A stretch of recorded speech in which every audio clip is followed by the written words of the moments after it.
Hello dear ETEC 540 classmates, my name is Edric Lin.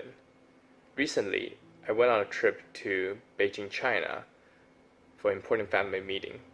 During that time, I had no access to Gmail, YouTube, Facebook, Twitter, Instagram, and many of the other apps I would take for granted. During that time when I was in China, it really got me thinking, has digitalization changed censorship? Has it changed the way we face censorship and how we can become censored without actually knowing that we've been banned? An important idea is, when it was paper-based, censorship or finding the right paper to censor might have been difficult, as often police have to go through entire paper reading it word by word for looking for key ideas. Nowadays, many people can simply press Ctrl F to search through an article to find key ideas that they dislike or they wish to censor. Thus, join me as we embark on exploring the change in censorship due to the rise of technology and digitalization. So, does censorship still exist today in today's highly mobile free world? It's a question I've been pondering for a long time, ever since I came back from China. Many countries in the world are actually actively blocking what can be accessed on the internet. For example, the most famous of these would be China, where their internet access is highly limited. Sites such as Google or Twitter or even Facebook are blocked due to its concern with Western media. Another place that actively blocks people from having free access to the information is Iran, where journalists are often jailed or detained. Another one of these places is Vietnam, where it is against the law to speak or use any social media against the current ruling party. Cuba, a longtime socialist country, has also banned the use of any broadcast outlet that speaks against the government, although internet has allowed some criticism. And lastly, North Korea simply do not allow internet access to the majority of its people. But what does censorship look like today? We're going to look at an example from China and see exactly how they practice this kind of firewall censorship. In 2000, President Bill Clinton said China's attempts at internet censorship were like trying to nail Jell-O to the wall. But actually, China's authoritarian government has proven very adept at censoring the internet and other media. So what do they restrict? Well, anything that questions or threatens the ruling Communist Party of China, including any political, religious, and cultural information. This applies to free speech, state and foreign media, in print and online. Internet search results for terms like democracy, revolt, or student strike are allegedly blocked.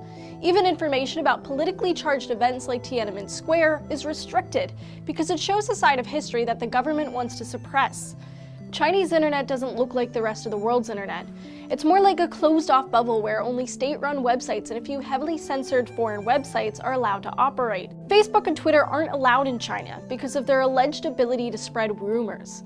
Western news websites like the New York Times and the Wall Street Journal have also been blocked for their reports mentioning Chinese officials. Even Google search is currently blocked in China after struggling with their censorship rules for years.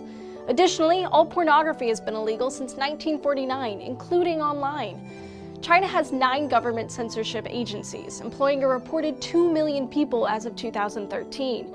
Programs which block IP addresses, reset connections, and filter web addresses are part of an overarching blockade referred to as the Golden Shield, or the Great Firewall of China.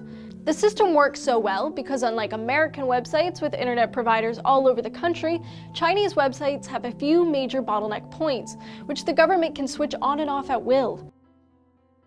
And so, I hope you had a good overview of what censorship looks like in China. However, the question still remains, what does censorship look like in other countries such as US and UK? Originally, censorship was not a Chinese idea, but dates back all the way to the Catholic Church of 1559. In an attempt to curb Protestant movement, the Pope wrote a book called the Liberatorium Prohibitorum, which outlines books that were not allowed to be prohibited. Soldiers will often inspect luggages, libraries, and printing houses looking for those prohibited books. Once they find them, they'll often either confiscate or destroy the books, and also punishing those involved in printing them. Hopefully that was a good brief overview of little history and blurb on how censorship has always been connected to religion. Yet that's not the focus here. Today we want to focus how did China do it so well without the people realizing it? The following is a little video blog I recorded when I was in Beijing, cut off all forms of communication, internet. I had Wi-Fi, but the Wi-Fi was useless because I couldn't connect to anything I needed to connect to. Please enjoy. Hopefully that was a good brief overview of little history and blurb on how censorship has always been connected to religion. Yet that's not the focus here. Today we want to focus how did China do it so well without the people realizing it? The following is a little video blog I recorded when I was in Beijing, cut off all forms of communication, internet. I had Wi-Fi, but the Wi-Fi was useless because I couldn't connect to anything I needed to connect to. Please enjoy. Beijing trip video log day 1.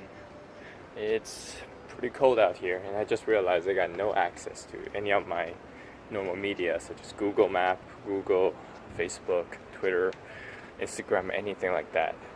I recently just downloaded the local messenger app called WeChat, but it seems like it's much more than that. It seems like there's a map attached to it. I'll try to navigate around Beijing with that. We'll see how it goes. Hopefully it goes okay. Well, log number 2. Currently in my hostel, staying here in Beijing. It's been fun, weird. Going back to using maps. I don't know how people survive without Google Maps. But yeah, apparently that's blocked here for some strange reason. Probably because it's affiliated with Google. Yeah, well, anything I try to access Google, this is the image I find. You guys can see it. There we go. Yeah, this is the most common image on the internet search. Yeah, apparently there's no connection, even though I have Wi-Fi and everything.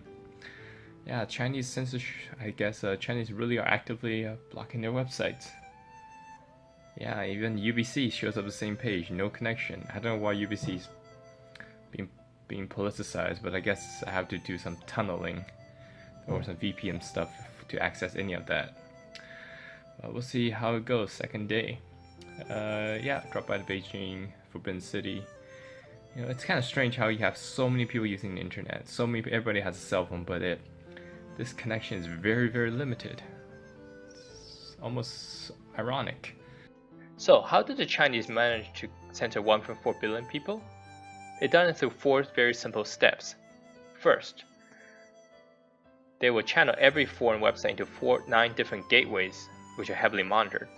Second, all IPs are monitored, and if someone's IP uploads undesired materials, that IP can be blocked. Third, by using keyword filtering that blocks the user from searching specific keywords, such as Tiananmen Square or even Tibet. And lastly, they hold website developers responsible for their own website by jailing them if they upload anything that's deemed undesirable, creating a self-censorship. Although censorship may seem to be negative in general, it does have its positive effect. Such heavy censorship in China has given the citizen a sense of security. While I was traveling back from Beijing, I met 2 doctors and we had a chat about the idea of internet censorship. They were very open with their responses. Yet what I noticed as a key word is that they believe that such censorship is necessary for the protection of the citizens.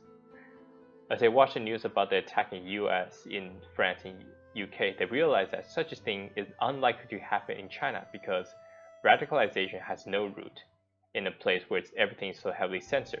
Furthermore, any dangerous keyword searches will allow the authorities to identify possible criminals or possible attacks. I hope everyone liked my exploratory video into the idea of censorship and my experience in Beijing, China. And please comment down below and